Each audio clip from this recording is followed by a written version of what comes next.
Hi, welcome to my channel. I'm Blurieb. Today we're going to be reacting to Necrit's World of Riot MMO is already done. I know it's been a while since I have recorded anything, but I am back at it. And I wanted to start with this one because I had said this was going to be the next one in line, and yeah, without further ado. Also, I wanted to say too, we just hit 100 subscribers. I freaked out when it happened. I wasn't able to record anything then, but I wanted to wait until the next video to just say that's awesome. I honestly didn't think I would get anything besides family members. So I really appreciate anybody who has subscribed, who has watched the videos. I just appreciate you guys. Thank you so much. But yes, without further ado, let's get into it. Let's watch. In the past, MMOs were regarded as the godfathers of games. They were the peak of what developers could accomplish. Even though, looking back, that's a fairly subjective thing to say. Everyone knew MMOs had the power to create cult following, but also everyone knew making MMOs was hard. On average, an MMO has to spend at least 6 years in the baking before it can get anywhere near being good. 6 years! But that didn't stop companies from jumping onto the bandwagon anyway. And soon we could see dozens of new MMOs, all releasing in 2008, all being called the WoW killers. Spoiler alert, none of them did that. And unfortunately, we can feel the ripple effects even now. It got to a point where every time a new MMO is announced, we all think the same thing. Oh. Anyway, when you're working on an MMO, you have to respect three pillars. Gameplay is king, social interactions matter, and the world setting is important. Yep. When Riot announced their MMO, it became clear that 2 of the pillars are being respected, and the third one is already done.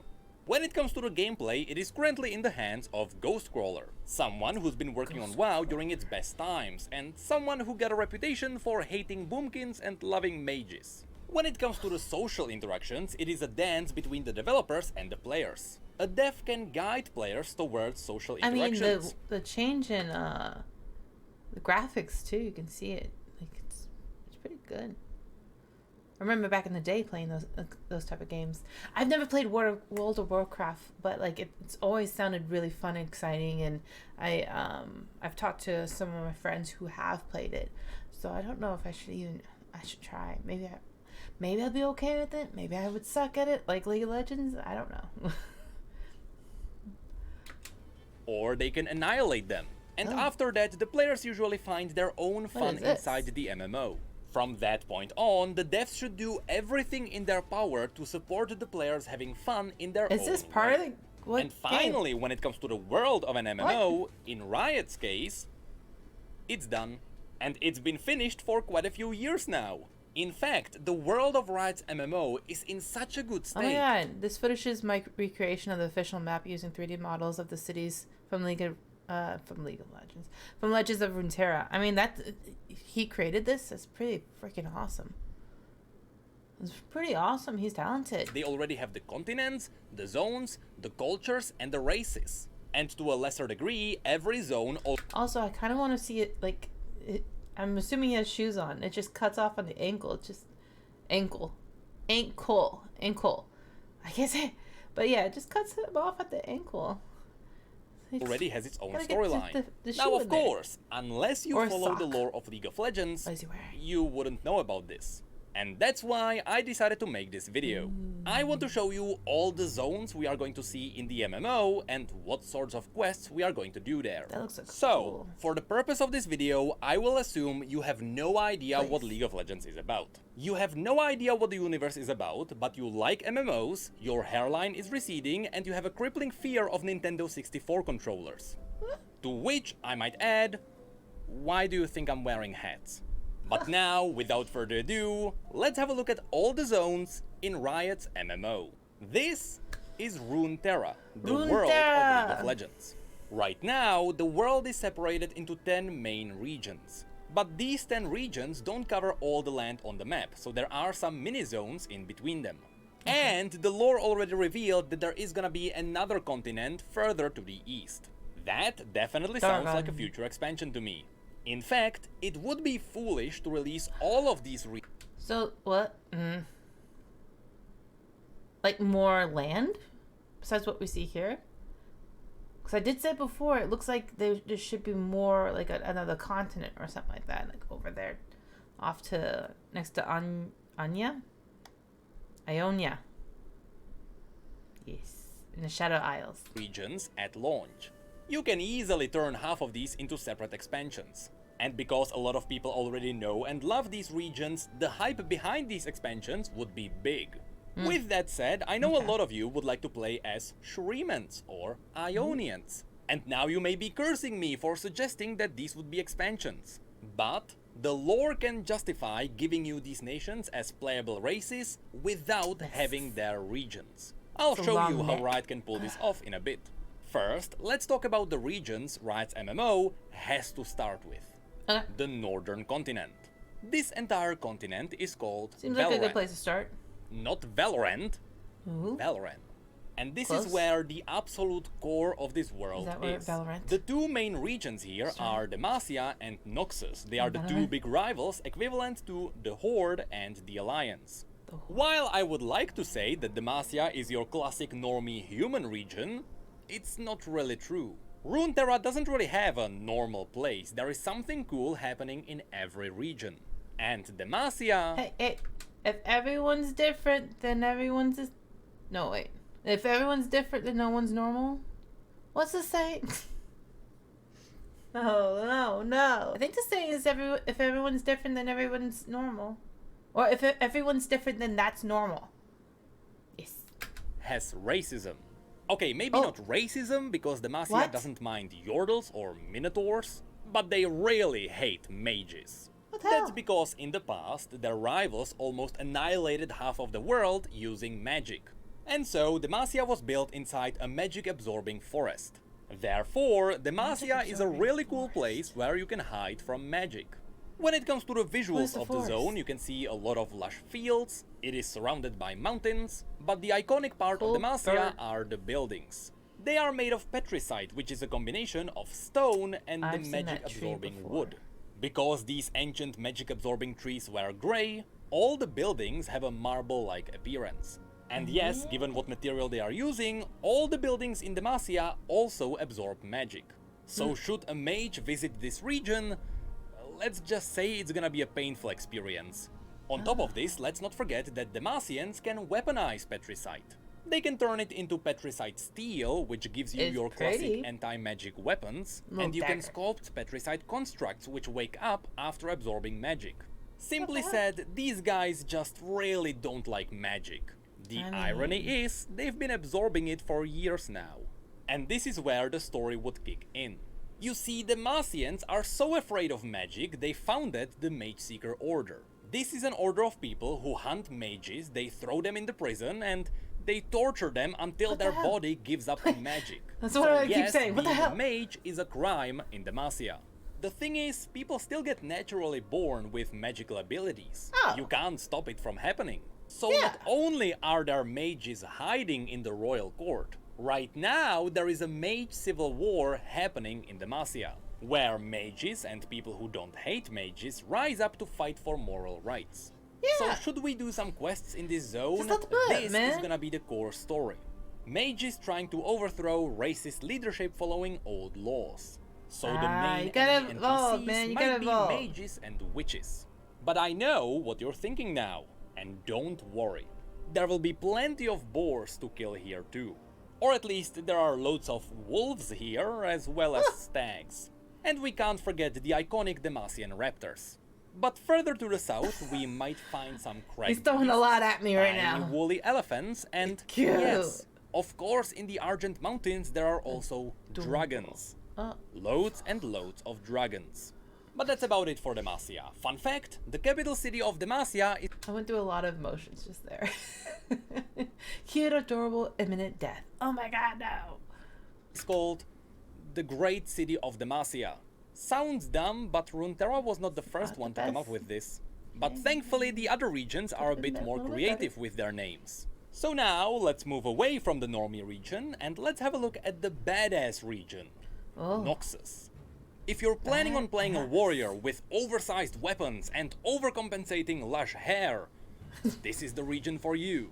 What? This place actually has a long and badass history, but we really don't have the time to explain it now. So Oh, just know that originally it was built by the most badass warrior in the history of Runeterra. This motherfucker literally died on a mountain of corpses. And after he died, he was too angry to stay dead, The so he size just became the comparisons. god of the underworld. Wait, what? When this guy lived, he like, built the Immortal beat Bastion, death, too. which is to this day the largest structure on the entirety of Runeterra. And Oh. currently, he is banished underneath the Immortal Bastion, but only a few people know about it. So, you know, that's a future raid boss. Anyway, the Immortal Bastion is the capital city of the Noxian Empire, with Noxus being one of the most brutal nations in Runeterra. It is brutal because the nation is surrounded by rocky earth.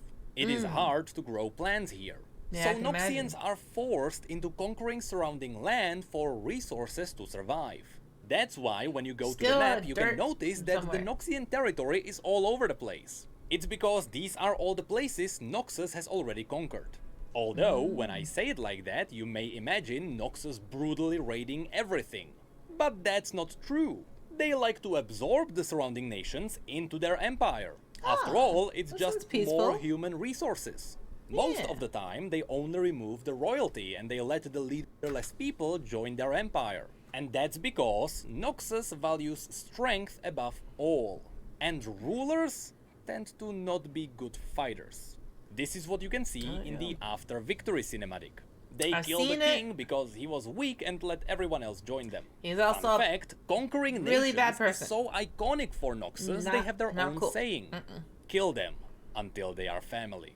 Oh. So when it comes to the quests in Noxus, it is most likely going to be helping know the about that. Empire expand its territory. Although, this region has its own unique He enemies looks, too. Inside scary. the Immortal Bastion, there is a cult known as the Black Rose. This cult is connected to the darkest of magics. So be ready to fight Hemomancers, witches, demons, and the Grey Legion, which is an army of Does he have a hole in his soldiers stomach? revived with blood magic to fight for the Empire again. It's like blood And bending. when it comes to collecting 10 bear asses, here we have the native Drakehounds sorry, what'd and you say? Basilisks. Now, while Noxus and Demacia are the main rivals here, both of them are also constantly repelling raids from the north. So now, let's have a look at the Freljord. Going Just to like the pretty much north. any region on Runeterra, Freljord has a long history. Winter. But for the purpose of this video, just know that the maddening old gods known as the Watchers of the Void, who want to devour the entire reality on Oh, is that a head above the head, or above where it looks like the head? Looks like the blue eye, and then a little head at top, and only because it keeps waking them up, once tried to breach into reality here. Stop They waking up. almost succeeded because they tricked the Ice Witch Lysandra into helping them. Lysandra. Fortunately, she realized how wrong she was, and she managed to freeze half of the kingdom with the Watchers still beneath them. So these days, the Ice Witch is the only person She holding looks back the end of awesome. reality by keeping the Watchers frozen. So at some point in the future, you bet one of these woken up frozen Watchers is gonna be a raid boss. Now, when it comes to the NPCs, it's like second raid boss. Okay, so we have 2 so far. this is where things get diverse. First Okay. of all, remember that the Freljord is brutally cruel. Everything is frozen, and survival is everything. The snow is So the generally first cruel. enemy here would be the wildlife. From Rhymefangs to look like Yetis, badgers. to Druvasks, to Elnuks, to Mammoths, to the worst of them all, Boros. Huh? Next we are going to fight the Freljordians themselves. There are 3 main tribes here. The Avarosans, who are quite peaceful, the Love Avar. Wintersclaw, who are quite brutal, and the Frostguard, Lysandra's followers who hold back the Watchers. And let me tell you, these guys have some badass armor. Among the notable tribes, there are also the pointy. Ursine, which are shamans who worship the Volibear, the primal mean, god of the wild who slowly look turns at his that worshippers hair. into twisted animalistic monstrosities. Speaking of which, yes, there are also the primal gods of Freljord. And I like his finally, horns. we need to talk about the Iceborn. When the Watchers tried to arrive here, they tainted the ice around them. This special ice is called the True Ice. And it is so dangerous, you literally die if you touch it. However, the Watchers also tainted some people, giving them the ability to touch the ice. It is still extremely painful for them to hold a true ice weapon, but at least they can survive it. These people are known as the Iceborn. But people were not the only things that were tainted. There are also ice trolls, some of whom are also Iceborn. To be honest, these guys were made to have their own dungeon. But there are also some animals that were twisted by the Watchers. And Lysandra is even twisting some beings. It's a lot of cyborgs. It looks not cyborgs. Cyclops. It seems like going on here. Herself to make them serve. When they touch it. So overall, Freljord is gonna have a lot of cool warriors, shamans, and horrors. So these will be the 3 regions on the main continent. So cute. Can you imagine them being so cute and adorable, but like will eat you alive? You know. Adorable. I'd be like, it's fine. This is actually so big, it can easily make the base world of the game. Especially since there are a bunch of smaller regions in between them. There is Nokmerge, full of witches, Argent Mountains with their dragons, Tokugol with void monsters, Dalamor Plains with him, and so much more. But from here, you can cleverly set up the expansions because of how well everything is interconnected. Okay. So now, let's have a look at the continent to the east. How do you say it? Ionia. Ionia has a very close connection to Noxus. It's not You can only guess why. It's because Noxians once tried to conquer it all during an event simply called the Invasion of Ionia. This was a horrible war full of using children as soldiers because Noxians thought Ionians wouldn't fight back against children. And chemical weapons. Lots and lots of chemical weapons. That's messed up. Speaking of which, remember Singed from Arcane? He's the guy who chemically devastated Ionia. Eventually, Noxus failed, but they kept their small controlled territories. So the first quest here could be simply boarding a ship, sailing over, and exploring the place for the Noxian Empire. Now, when it comes to Ionia itself, the place gets mystical. Everything here is alive and connected to the spirit of nature. And I mean everything, from the animals to the people to the buildings. Everything is alive. So if you anger Mother Nature, your house can twist and strangle you in your sleep. So you can only imagine how Mother Nature fought against Noxians. Usually a river came alive to drown them. That's why all the buildings here look like they were woven from wood. It's because they were. With nature magic, people let nature build their houses. It also means that sometimes your house can just walk away. When it comes to the NPCs here, obviously there is gonna be a lot of nature spirits. And a lot more of simply mystical animals. I want From to giant go flying tigers to the never-ending story. But be ready to also face local Ionians, blade masters, shadow cultists, murderers, and ninjas. Both good, bad, and the in-between. But finally, there is also one more enemy that we could face. The furries. That's right, this race is known the Devastaya. They are half humans and half magical animals. And yes, canonically, the species was born in exactly the way you are thinking. But to be fair, the Devastaya are quite cool and they are definitely gonna be a playable race. Just like Yordles, who also like Ionia a lot. Lastly, after Noxians ravaged Mother Nature, demons started occupying all the places filled with misery and doubt. So that's gonna be a nice bonus enemy. So yes, the exploration of Ionia and the raid on the Shadow Order could be a really cool first expansion. But it's definitely not Riot's only option, because we can also go south to Piltover and Zone.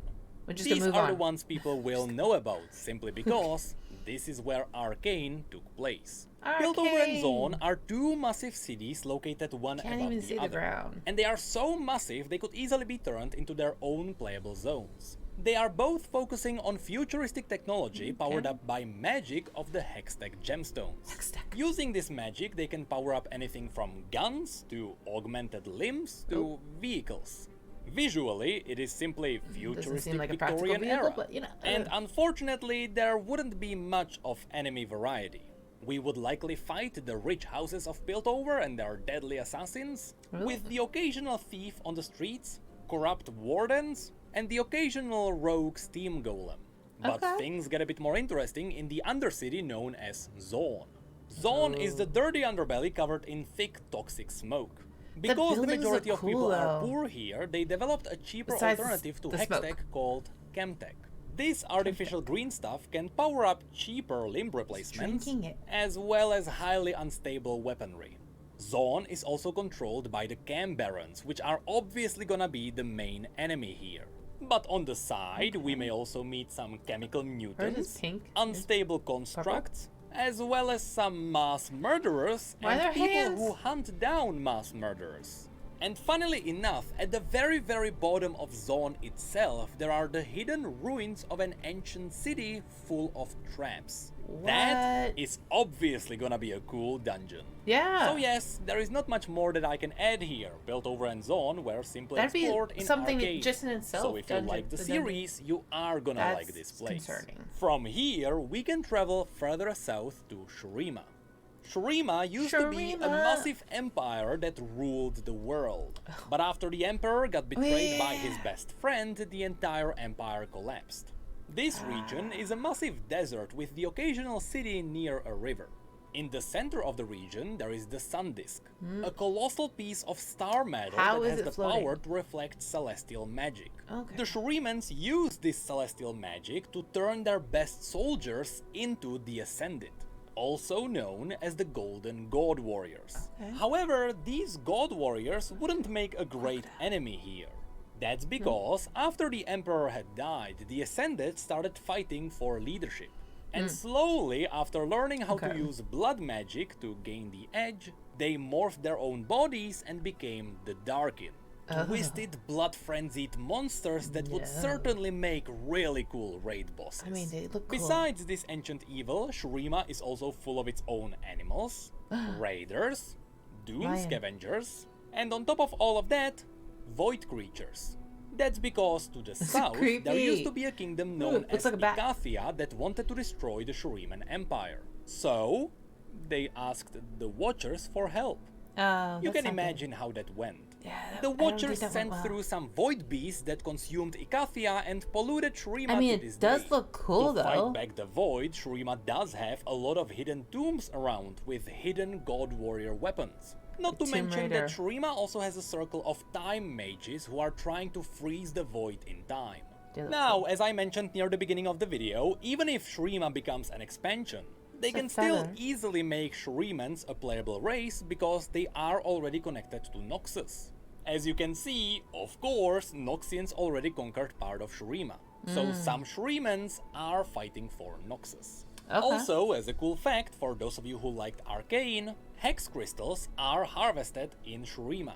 That's why a Shuriman expansion would be a great follow-up to Piltover and Zone. And again, that's why Riot can all easily turn connected. only the northern continent all into the base world. Anyway, going west from Shurima, we arrive at Mount Targon. Okay. This place is incredibly unique. First of all, this mountain is not natural. It It was- was literally pulled up from the Yeah, ground by celestial up. gods. And that's because this place serves as a portal to the celestial realm, also known as Targon Prime. And Now, this because isn't considered the tallest building because it was not made by the peoples. Maybe. this mountain was pulled up, it also has some unique features. For example, you may find frozen lakes frozen horizontally on the mountain. That's pretty cool. And the very peak of the mountain is special too. Should a mortal reach the peak despite the brutal climate and the deadly wildlife, either they die from exhaustion, or the celestial gods deem Exhaustion. them worthy and they become an ascended aspect. There is aspect of war, aspect of the sun, aspect of the moon, aspect of the twilight, aspect of the guardian, and so on. So they're like Simply said, after like the people Greek reach gods the peak, they become some of the mythology. strongest beings on the entire planet. So of course, the mountain is full of people who worship the celestial demigods. And I speculate this is where we could get a lot of cool armor sets. There are the Solari, who are devoted to the aspect of the sun. Then there are their rivals, the Lunari, who are devoted to the aspect of the moon. But also, the tribe I Look at assume that will become cape. a playable class, the Warriors of Rakor. Of course, besides just humans, Everyone's Targon cool. also has all sorts of furry vastaya. Near the bottom of the mountain, you may notice that whole the ass mountain mountain is moved. alive.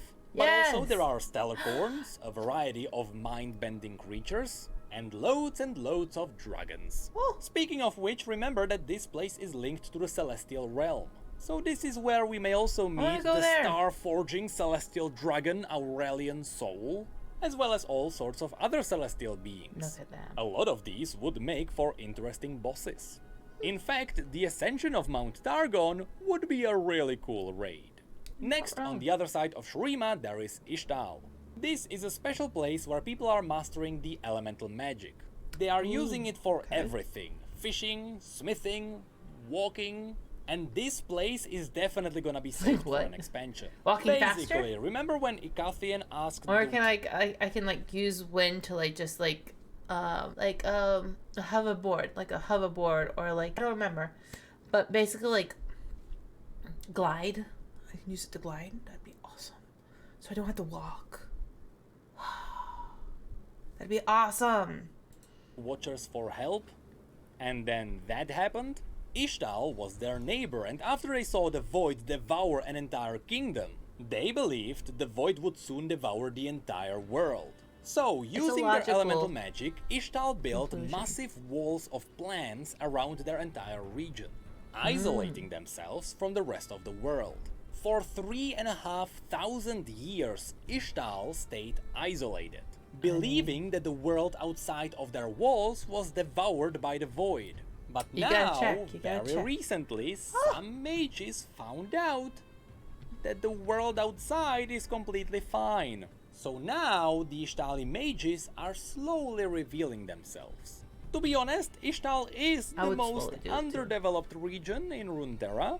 We know the region has a lot of hunting vastaya, deadly plants, and some elemental dragons, but most of the region is still a mystery to us. So at least here, Riot will have the freedom to try something new. But now, That'd we be leave cool. the main continent to visit the last two regions. Last one. First of all, there is Bilgewater. If you like pirate adventures, this is gonna be your place. I think it'd be This is fun. where we are going to explore inns and gambling dens, even some local temples worshipping the god of motion, Nagake Boros. God Here of we are going motion. to fight pirates, Oh, hey. sea monsters, I've played her sea before. witches, sea vastaya, maybe some demons. And possibly we'll side with a lot Sarah of, Fortune to fight the king of the pirates, Threatening looking Gangplank. pigs. But there's a lot more here. Last year, Riot released their RPG, which was set in Bilgewater. So not only can we already explore this place in detail, but it It looks even has cool. a monster journal. Looks awesome. And at a quick glance, you can already see some really cool bosses too. However, this place is also linked Dude, to the look at last that. place I want to show you today. That The background's Shadow amazing. Isles. See, every year the horrors of the Shadow Isles The lurk out, horrors. and Bilgewater just happens to be the closest place. So every year, Bilgewater is fighting the undead. Once upon a time, the Shadow Isles used to be the Blessed Isles, a rich place full of advanced magic. Okay. Long story short, there was a young asshole king who wanted to revive his dead queen. Asshole. And in the process, he accidentally released dark necromantic magic. Yeah, you This don't mess with magic the dead, destroyed man. the island and made it home for undeath. In the you never lore, mess with this the dead. event is called the Ruination. And because the RPG is called the Ruined King, it may not be a surprise to you that you also get to explore the Shadow Isles there. And there they have anything you can imagine. Undead horrors creeping everywhere. And should we ever venture into these islands, I have no idea whom we're going to fight. The Ruined King who caused all of this Ruined is King. banished elsewhere. Thresh, who siphoned his magic after he was banished, also left the Isles. Okay. And even Hecarim, the most brutal soldier of them Where'd he go? all, is currently around Demacia. So the Shadow Isles don't currently have a Everybody main just leaving? baddie. So this is where Riot could push forward some of the side characters. Now, even though these have all Or been the create a new regions that are currently set up on Runeterra, Riot has already confirmed that there is a new continent further to the east. Currently, it is planned to be revealed in the upcoming Ruination novel. New And so continent! far, we know that this new continent is where the ruined King Viego is from. And this is also where he was banished at the end of his story. All we know about that place is that it is quite mystical. there are yet more dragons here, and I'm in good with fact, Kamavor, which is the Ruined King's nation, has a lot of draconic armor. So should Riot run out of places to explore, don't worry, they can always make up more. But that's all I wanted to show you Yeah. today. As someone who's been following Make the more lore of League of continents. Legends from the very beginning, I can tell you, I'm very confident the setting of Riot's MMO is gonna be great. No snow. Their incredible writers have been preparing the world for years now. And now, it's time to harvest the fruit. If you like this video, let me know in the comments below. They could literally do anything. Because right now, I still They can have take it 3 anywhere. more topics that I could talk Make about more in shows. regards to the MMO. I especially want to talk about the potential Whole raid bosses game? we can face, Another and the game? potential classes we could play. Open And world. as someone who has collected an unholy amount of transmog, I would love to show you all the cool armor sets this universe has. But that's it for this video. See you in 6 to 8 years when the MMO gets released. I don't know. It'd be so long. I like the depth, the story, the details that they already have. They have everything they need. They just need like 6 years of actually creating creating the game, which is so long. I think he made this like 10 months ago. Yeah, 11 months ago. So we have some time. We have a lot of time to wait. I'm glad to be back. I'm glad to start making these again and learn more about this. A couple of things that they touched upon I want to look into. A couple of the places he went described and talked about seem amazing. Just in general, if they had like MMO or like an open world or something to like go in and venture and discover new things, that would be awesome. So that's gonna be it. If you like the content, please like, subscribe. If you have any suggestions, please leave them down in the comments below, and I'll see you next time. Bye.